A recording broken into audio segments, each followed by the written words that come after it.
Good morning and welcome to Community Conversations. I'm Vicki Green. Today we're going to jump right in and talk about some of the issues on the minds of city leaders across the state.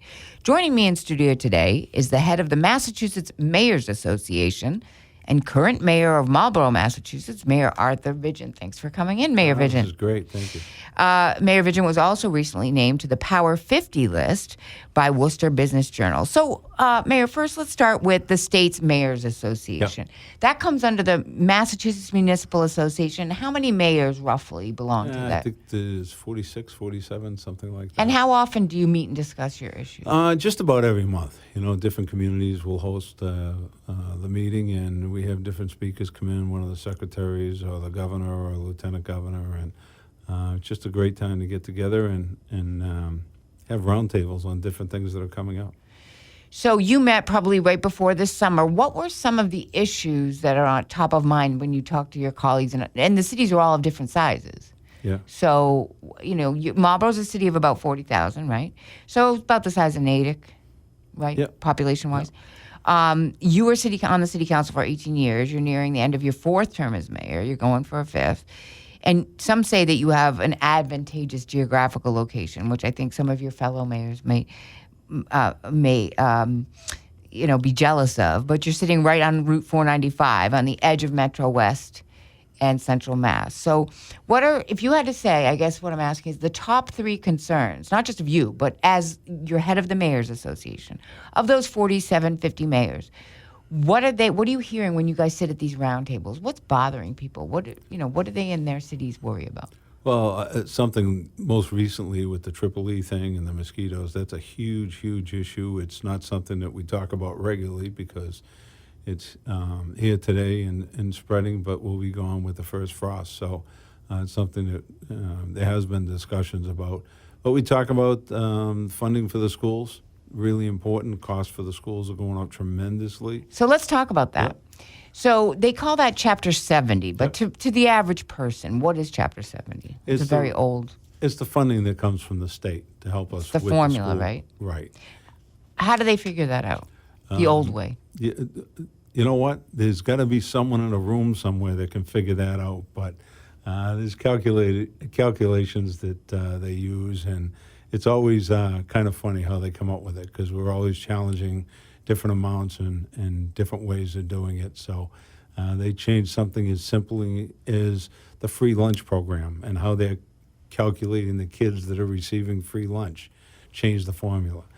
Meaning you could get less money to cover. Well, you have a very diverse city. Exactly. I mean, we have a lot of kids that are coming to the city and English as second language, right? And need additional services. And if they're not within a state program, they don't count. They don't count in our numbers. So we got penalized a little bit for that. But you work with it, and you take the money that they give you, and you fight for more, and you do the best you can in educating every one of the kids in the city. So the Mass Mayors Association, part of what you do is obviously advocate with the governor's administration for things like this. Yep. Now, the governor's budget was he signed it in, I think, July for FY 2020. Right. How did Marlborough fare, and have you been able to talk to any of your colleagues in other cities about how they're feeling? Because the feeling I know in Worcester and in other bigger cities was that the kids that need it the most weren't getting it. It was still favoring the towns that are a little bit wealthier. They were getting more money, and it just didn't make sense. So after the budget got signed this year, is there still concern from your other mayors? Yeah, I mean, they made some tweaks to the formulas to try to make it a little more equal between the communities.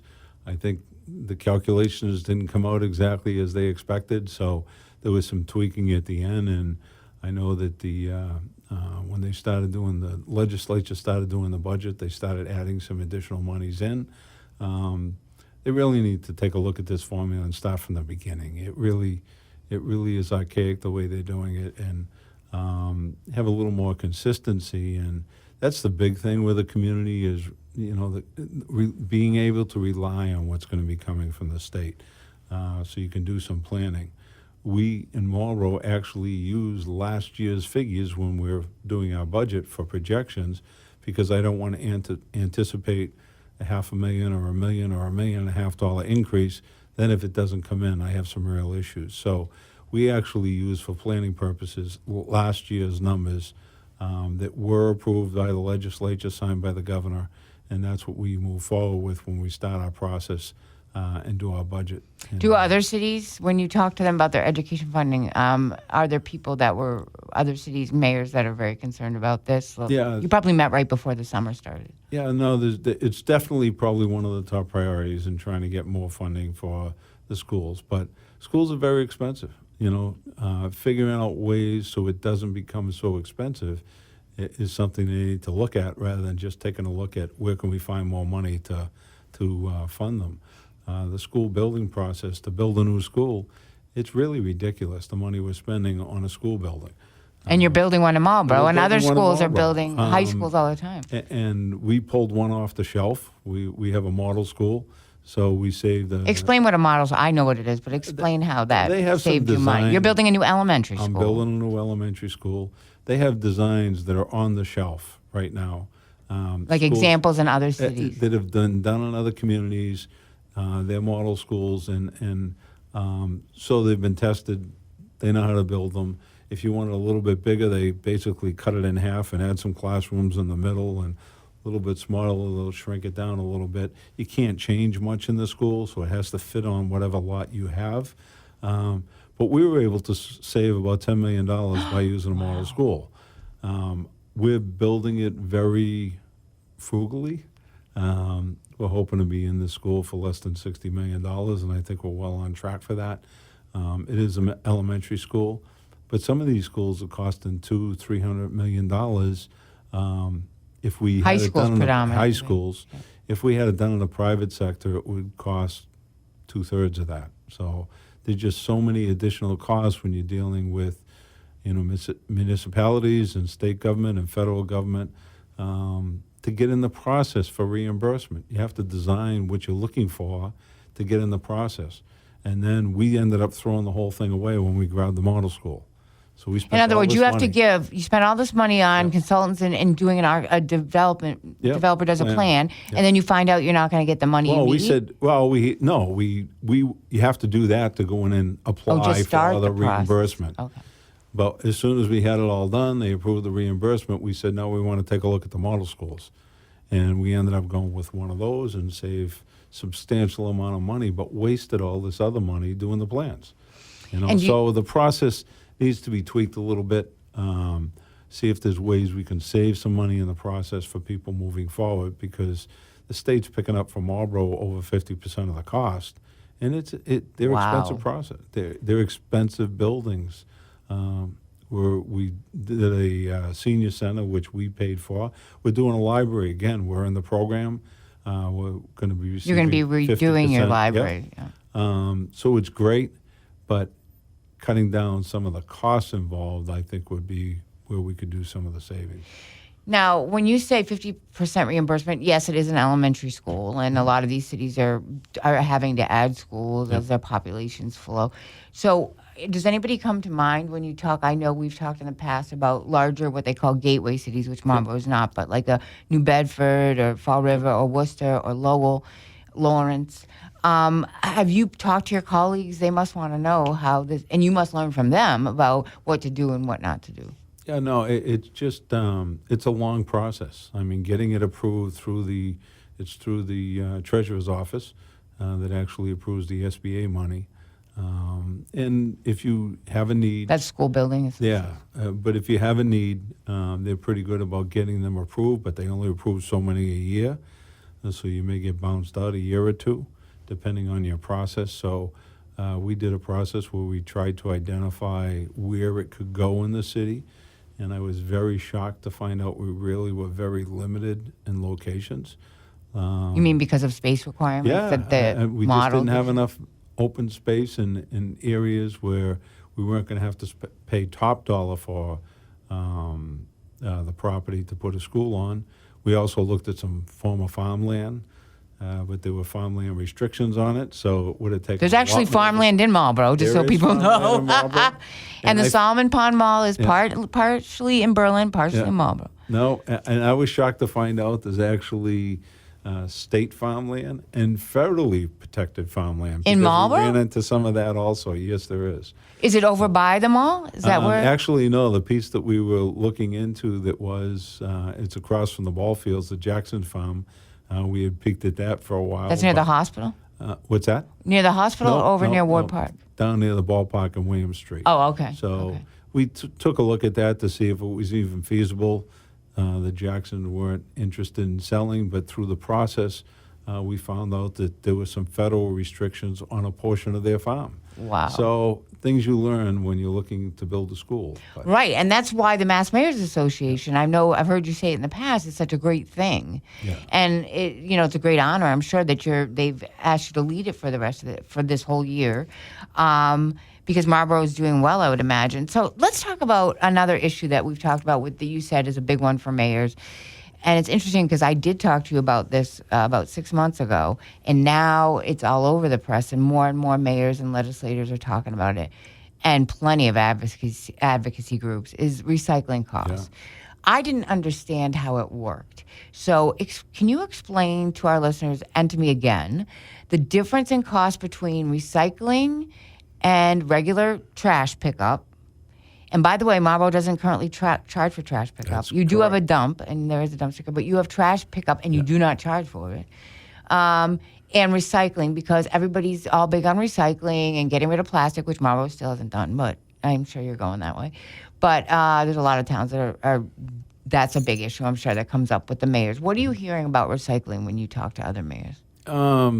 Everyone's running into it when the contracts come up, that recycling costs are getting tremendously high. We're getting to the point where recycling is going to cost more than dumping your regular trash, and it's a Really? problem. When we started this process back, I was on the council way back at the beginning, and the DPW commissioner at the time kept pushing that, if we recycle, we don't have to pay for any of that recycled trash. It comes out of the system, and we get it taken away for nothing. And it's like that, that's just a kind of a catch. Eventually, they got to start charging us. No, it's going to be free forever. How many years ago was that? That when was it probably 25 years ago. Oh, okay. So obviously, they did start charging, and prices started increasing, and we were getting rid of a lot of our recycling over in China, and China decided we don't want this anymore. And it's a big. And when you big say that, problem. that means in the U.S. Yeah, that means Everybody in the sends the US. recycling pretty much to China. It's a big problem. It's a big problem that everyone is facing, and I think we've been dragging our feet in trying to resolve the issue, whether it's As a whether- nation, as a state, as a I would say city? across the board. Trying to work with the manufacturers to use less plastic when they're wrapping up their goods. I understand there's the theft issue, when it's in the stores, but do we need to bring back the paper mills or incinerators or something? I don't know. I don't have the answers. What's Marlboro going to do? I mean, how much you had told me the difference. How much does it cost per ton to recycle for Marlboro in your budget, and versus a ton of trash? I think it's $60 a ton for the trash, and I think it's just under that for recycling. This year, when the contract comes up, we're going to be looking at the tonnage for the recycling is going to be much more, and that's why So we then need what to do take you- a look at it and say, are we even going to bother recycling anymore, or are we just going to start throwing it all in one bucket? Now that's a big deal because It's a huge deal. Because on the one hand, you're asking companies, you meaning everybody, advocacy groups and elected officials, to use less plastic and to recycle more. Yep. But now, if you recycle more, so you're saying let's use less plastic bags, like in supermarkets, which Marlboro hasn't done yet, but a lot of cities haven't done it. Some have, but they charge for the plastic bags for the trash. Does that make any sense? If you're, because what I'm hearing is, why would you use a plastic bag and charge your residents? Which I've been on the end of that as a resident somewhere where I had to pay for these special bags to throw my trash away, and it's plastic. The Yeah. bag I'm buying is plastic. No, it's a big issue. We really need to deal with it. But how do I tell my residents I'm going to charge them more taxes and pay 25% more to recycle rather than just throw it in the regular trash? So it's taken us 25, 30 years to get to the point where people are recycling. For us to go backwards would be a big mistake, but we have to take the costs and address those with the city budget. And I think it's a big issue that all communities are facing right now, and people outside of the state. I was just in Washington a few months ago. It wasn't even a discussion down there. I was shocked that no one was talking about it down there. You mean on a federal level Yeah, or the people? Yeah, Okay. no, from mayors from all over the country, and no one was talking about it. What were they talking about? Different things. They were actually talking about economic opportunity zones, which Massachusetts really hasn't done a lot with. We You have. talking about business zoning? Well, it's a federal opportunity zone that allows you for tax benefits if you build or develop within that zone. We were fortunate to get about a third of the city of Marlborough included in that. And that gets federal funding? It gets I'm a little no confused. federal. It gets reductions on your federal taxes. That's where the big Okay, benefit so you have is. you have to establish a zone. Yeah. So it's nothing like your current zoning? No. Do you have to go This back is and all- redo zoning? We don't do anything with it. It's all federal overlay. If you do it within these constraints, you qualify for these tax benefits. Okay. And so that a lot of them were talking about that type of thing. The opioid issue obviously came up. A lot of people dealing with that throughout the country. That's not a Marlboro or a Massachusetts or a California thing. It's happening throughout the country. And, we all need to figure out the ways we're dealing with it. I think the best way is through education, but I'm learning as fast as anyone else to figure out what to do about that. Or what you can do Or what we can from do. your position? Because Right, we've right. done several shows on that. Yep. I had a state representative who is in recovery, Mm-hmm. and he's been a representative for 7 terms from Worcester. And he was talking very openly about what he felt works. I've had Veterans Inc. in here, and Yep. they talk about having to deal with it with veterans. It's another thing. And then you've got first responders, and then you've got, we just did a show last week on suicide. Opioids is a very, very tough thing. But everybody does seem to look at Governor Baker as something we're doing in Massachusetts is right. However, when I had talked about it with the city manager of Worcester, there was an article that came out recently that talked about several cities, and Worcester was on it and Marlborough was on it. Whereas, and I think it's gotten better actually in the last month, the last time the data came out that I saw. But from a state perspective, the entire state opioid deaths are going down, except in Worcester, Marlborough, and there were, I think, Framingham. I don't want to say, but I know Worcester and Marlborough are on the list. Why do you think that is? We're actually just getting into a program now where we're tied in with a database to find out where people are coming from. You mean when they pass away? When they OD for any reason, or if they move away from Marlboro, we notify, they get in that database, and the other community is notified that they're moving Oh, like into a their community. like a sex level. It's Predator. not quite, that tight. But a tracking It's something where the police are going to be using it to try to help them curtail some of the issues that are out there. We don't have an issue as large as many, but we definitely have the issue. We have our vigil Friday night in front of the Walker Building that we've been doing annually. That's a big one. Marlborough has a big vigil. It is, and it's Led by 2 something where- women that lost. Yeah, no, there'll be a lot of people there, and Kathy Lenny gets the credit for that Right. one. She does a great job. But it's really a time to sit back and reflect. We've actually put out pamphlets this year and put programs into the schools because it's about education. It's until these people want to get off of the drug they're in or want some treatment.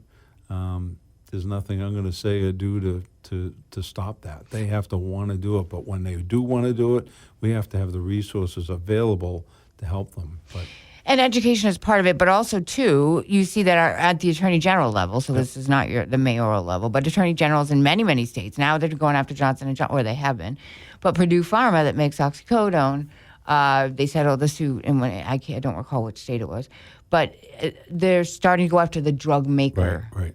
Is that something that you agree with? I mean, our attorney general did it. Well, I think it's really, I haven't followed it up the food chain to find out where the big issue is, but obviously the pharmaceutical companies are interested in selling their products. I understand that.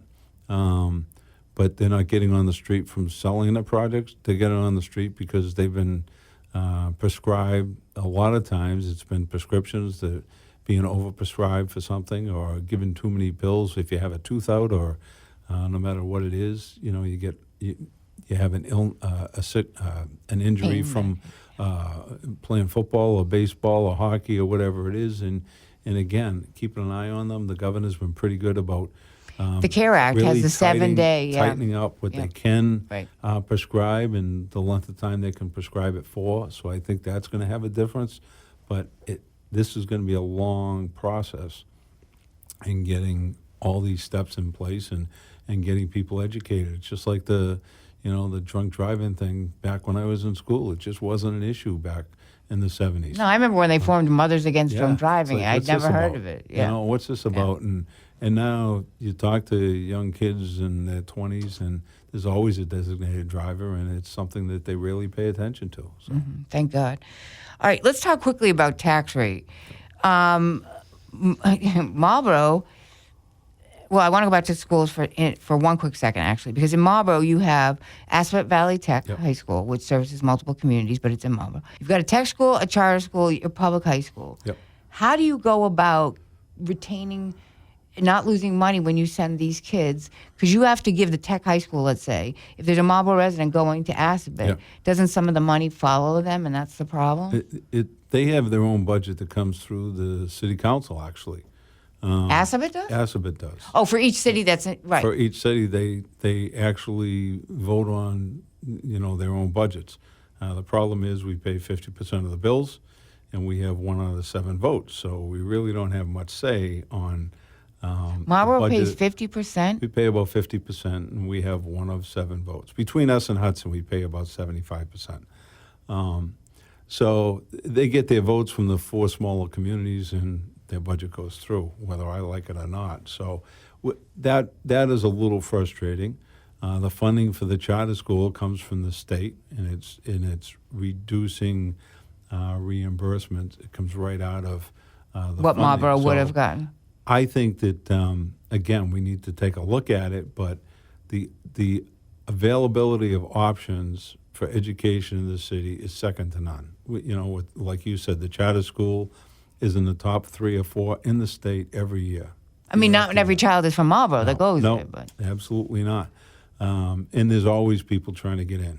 I get calls I every heard. year. I've Can heard. you get my kid in? And sorry, it's a lottery system, and I have nothing to do with it.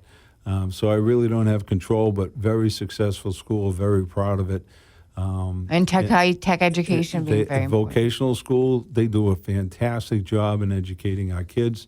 We're just trying to figure out how to make it all work within one community because the charter school, like I just said, it's a lottery system. The vocational school has standards for getting in the school. Even though we have some kids that, may have difficulty speaking English, we're trying to run them through the curriculum of learning science and math when maybe they should be going to the vocational school and learning a trade and make $80,000 as a plumber for the rest of their lives. And that's actually come up in a lot of It's a cities. I'm big sure you've problem. heard that from other mayors. No, Yeah. they're saying, hey, the tech high school, Yeah. tech education used to be seen as like a secondary, you can't handle academics, so you're going to go there. Now people are seeing they're coming out with real jobs. And when money's important, tech high school might be the way to go. But I do want to mention, we don't have much time, but I do want to mention an interesting program that you're starting in the Marlboro Public High Yeah. School. You are partnered with a business in the Yep. area, Patriot Ambulance, so that these kids can take EMT classes in high school? Yeah, they can take them while they're in high school, and when they graduate, they go out and work for an ambulance company. It's fantastic for kids that don't want to go on to high school but leave school with some kind of skills to get a good job. There's huge demand for people in the ambulance business, and Dave Walton and Patriot Ambulance stepped up to the plate, and we're looking to do more of these programs in manufacturing. We've set up some manufacturing programs because a lot of people in even the white rooms in the manufacturing give us a good high school kid. We'll train them. In a couple of years, they'll be going back to college, and we'll be paying for it. For the So college, there you go. what's better than that? And you're not forcing kids to go into a college program they're just not ready for. Okay. So another thing that you do, which I don't know if it's common, but Meredith Harris, who heads the Marlboro Economic Development Corporation right now, was in maybe 8 months ago, but she was talking about how it's very important that both of you go in and sit with these heads of the companies. There's a lot of companies. I didn't even know Whole Foods had, a year ago before I started being in Marlboro more often, that office, they had yeah. the regional office for Whole Foods over there. And you've got TJX, you've got Ken's, you've got, that makes the salad dressing, you've got Quest Diagnostics, the lab company, you've got Boston Scientific, you've got, I mean, they're just loads More of companies. importantly, Ken's makes Sweet Baby Ray's. Well, we know that you like your barbecue then, right? But in all seriousness, you go in and actually physically, she was saying, sit down with these people and say, one-on-one, what can we do to help you stay here, to get you retain your employees, and what do you hear when you have these meetings? No, it's pretty interesting. It was a little slow at the beginning. I started 8 years ago when I took the job, and done about 300 company visits since I started back 8 years ago. We didn't know what to expect, and we thought we'd be hearing about taxes and water bills. But what we started hearing was bike paths and walking trails and things to keep the employees busy. and happy. Restaurants, right? Yeah, Wasn't this how restaurants, Apex entertainment. kind of came? Actually, we called because a couple of the companies were talking about a white tablecloth restaurant, and we, have some great restaurants in the city, but that technical white tablecloth where we stick, the executives in the back room and they it's not rent it on for that the side of the afternoon. city. I don't have that, but so making a couple phone calls to Robert Walker and Joe Trella, Developer asking them to come of down Apex. and take a look around and see if they came up with something. And I think it was probably 3 months later they came up with the Apex design, and we went to the council. They were great in getting it done. City council was fantastic. You did it in about a year and a half, right? We from our first meeting till the day they opened the Hyatt was about a year and a half. From How the many- time he cut the tree down, Unbelievable. was about a year. So how many hotels, then there's restaurants, and then there's the actual entertainment building. Yeah. For folks that, some people go there and don't even realize that they're in Marlboro. No, 'Cause it's right off about the highway. 500,000 Huge. square feet. There's 2 hotels, 6 or 7 restaurants. The Apex Center is about 150,000 square feet. It's got bowling and rock climbing and Axe throwing. and Go-karts. Go-karts. I've been there many times. Arcade. So it's a phenomenal place. From little kids, took my grandkids down there about a week or 2 ago, and the adults go down there for team building. A lot of the companies go in there for team building in the breakout rooms or doing laser tag or whatever it is. So it's been a great facility, and it really has it brought a lot of people to the city. It's available for, obviously, our New England Sports Center that brings a lot of kids in from all over the world. Right, the hockey, which Yep, is the actually, I didn't realize it's like the largest It's the largest in the world. hockey or Largest ice indoor facility. facility that we know of in the world. I mean, there's Olympians that have always trained there. Oh, I yeah. didn't realize how large it Absolutely. was, and that's past the mall. Some people, that's hidden. You can see it off of 495 a little bit. But again, I think that that's something that's important. Now we didn't get to some of the things because we could be here all day. But what I asked this of City Manager of Worcester, what keeps you up at night? I mean, not to mention you have a regular Yeah. full-time job as a mayor. You have a career as an as an accountant. And this job of mayor is a 40-hour job and a 24-hour day wish it plus was another 40 day. hours. No, I mean, it's- I'm sorry, 40 hours squeezed into a 24-hour. I mean, Yeah. into one day. You No, could do it's- 40 hours. yeah, no, it's a what great keeps you job. up? I started 8 years ago, and I went to a little round table that some of the veteran mayors were at, and trying to tell us what to do and what to expect. And one of them said, "This is the greatest job you're ever going to have." And he was right. 8 years later, I still love doing the job, and I want to keep doing the job. And it's worrying about different issues every day. It always changes. The whether it's the budget process or whether it's this week. The big thing is, like I said, the Triple E, Right. and trying to figure out do we cancel all the night events? Moving forward. Have you come to a decision on that? No, Some towns I'm have. leaving here and I'm going back to a meeting with the Board of Health to kind of talk about it a little bit to get their recommendations on it. It's a huge issue, and you don't want to take the night events away. We have a movie in the park coming on Friday night. Well, I know Grafton, where the gentleman died, they did Yeah. cancel. Yeah. A lot of towns are canceling their night events or Methuen, moving them. Yeah, earlier. Mayor Jajuga up in Methuen just canceled everything up there through September, and So you can't second guess any of them for what they're doing, but you don't want to make the wrong decision. But it's huge. It's talking about people's health. And it may be a 1 in a million that someone's going to get it, but if you're the 1 in a million, you know. And that sits on your shoulders, is what you're saying. That's the kind of issue it's that the things keeps like you that. up. It's the fire in the middle of the night. It's when you get a call from the chief and say, you know, there was just a car accident and there's, you know, people you know in the cars. And so those are the things that you sit there and you spend the rest of the night awake just thinking about it. So. People don't really understand that. But in 30 seconds, what advice would you give to the next generation of city town leaders that might be coming up? Talk to a lot of people, listen to people that have been doing the job, take it all in before you start talking. Just really try to learn from everyone. Whether I meet a new mayor that's been doing it for a year, you know, someone like, you know, Rob Dolan or Dean Mazzarella or Michael And where are they Glenn, mayors from? you know, forever they've been around. I get advice from all of them, and you get little tidbits from everyone, and I have no shame in calling any of them for some advice. All right.